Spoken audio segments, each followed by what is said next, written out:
Fantastic Mr. Fox, Chapter 5, The Terrible Tractors. As the sun rose the next morning, Boggis and Bunce and Bean were still digging.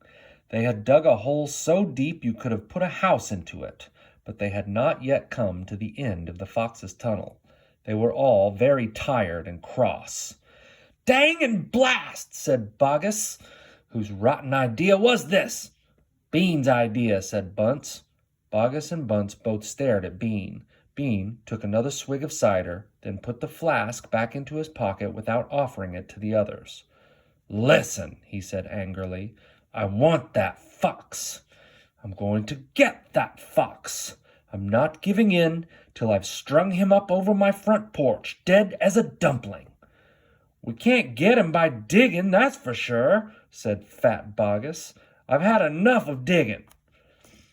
Bunce, the little pot-bellied dwarf, looked up at Bean and said, "Have you got any more stupid ideas, then?" "What?" said Bean. "I can't hear you." Bean never took a bath. He never even washed. As a result, his ear holes were clogged with all kinds of muck and wax and bits of chewing gum and dead flies and stuff like that. This made him deaf. "Speak louder," he said to Bunce. And Bunce shouted back, "Got any more stupid ideas?" Bean rubbed the back of his neck with a dirty finger. He had a boil coming there, and it itched. "What we need on this job," he said, "is machines. Mechanical shovels. We'll have him out in 5 minutes with mechanical shovels." This was a pretty good idea, and the other two had to admit it. "All right, then," Bean said, taking charge. "Boggis, you stay here and see the fox doesn't escape. Bunce and I will go and fetch our machinery. If he tries to get out, shoot him quick." The long, thin Bean walked away. The tiny Bunce trotted after him.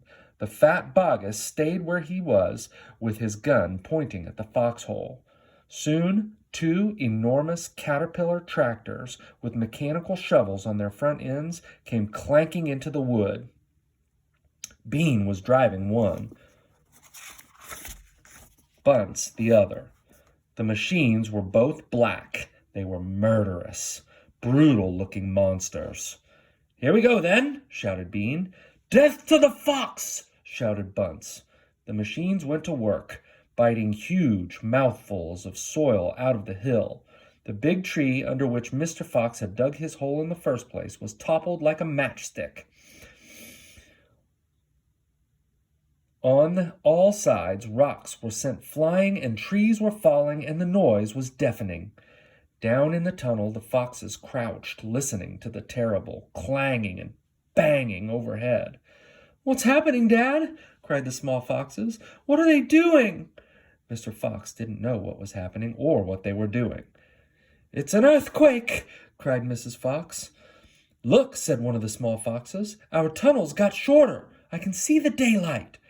They all looked round, and yes, the mouth of the tunnel was only a few feet away from them now in the circle of daylight, and in the circle of daylight beyond they could see the 2 huge black tractors almost on top of them.